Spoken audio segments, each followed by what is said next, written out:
कि बाबा की कृपा क्या।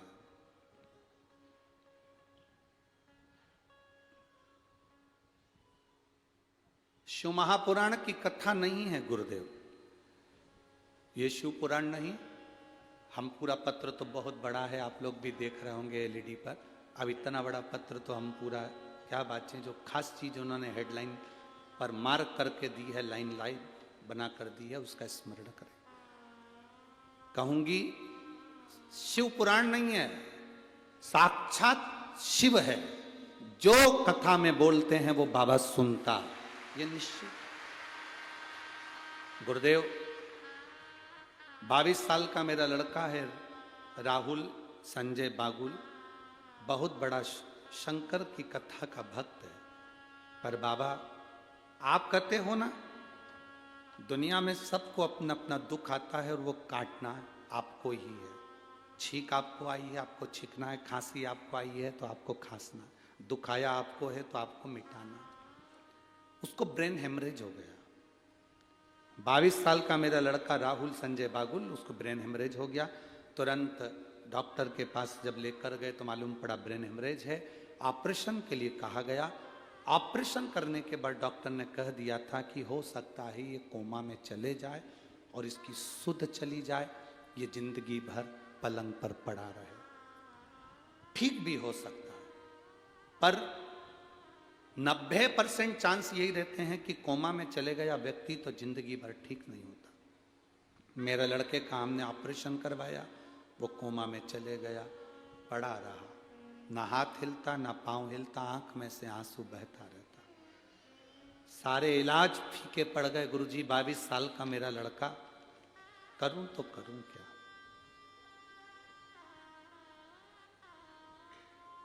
स्वयं डॉक्टर कह रहा है। अब ये डॉक्टर क्यों कहेगा, जरा विचार करिए। स्वयं डॉक्टर कह रहा है मेरी पत्नी कोई सीहोर वाला महाराज है, उसकी कथा सुनती है। स्वयं डॉक्टर कह रहा है मेरी पत्नी कोई सीहोर वाला महाराज है, उसकी कथा सुनती है। आप अपने बच्चे को अब घर ले जाओ, इतने दिन तक कब तक पटक के रखोगे, घर पर सेवा करो। हम उसे 10 दिन बाद घर पर लेकर आ गए।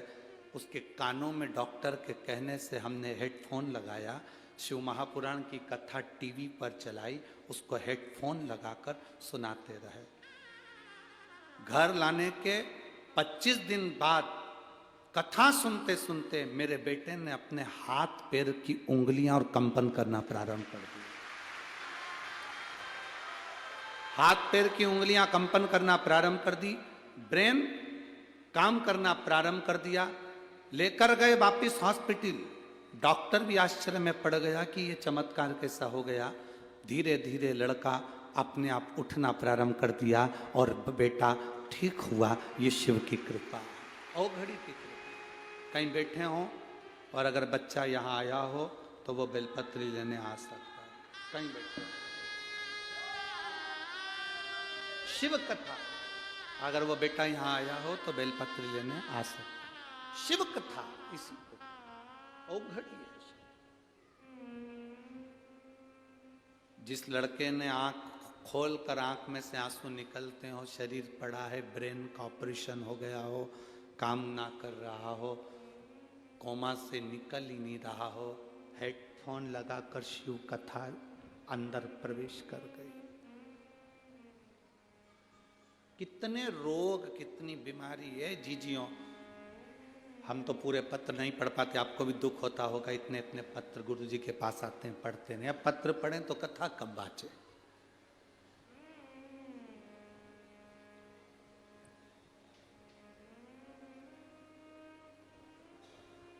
इतने पत्र पढ़ेंगे तो कथा कब बाचे।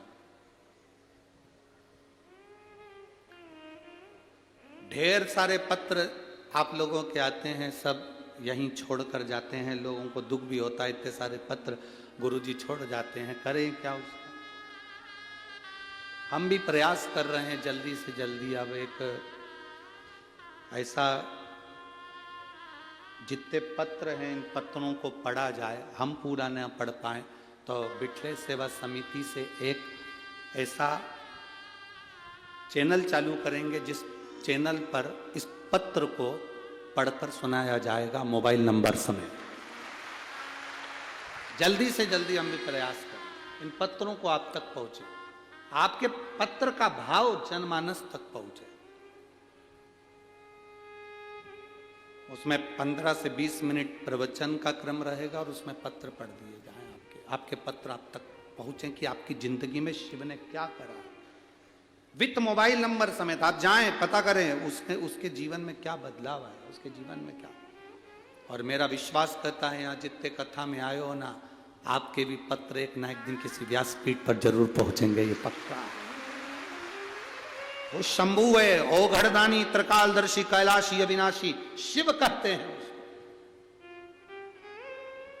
हम किसी का भविष्य नहीं लिख सकते क्योंकि हमारा भविष्य तो खुद उसने लिखा है।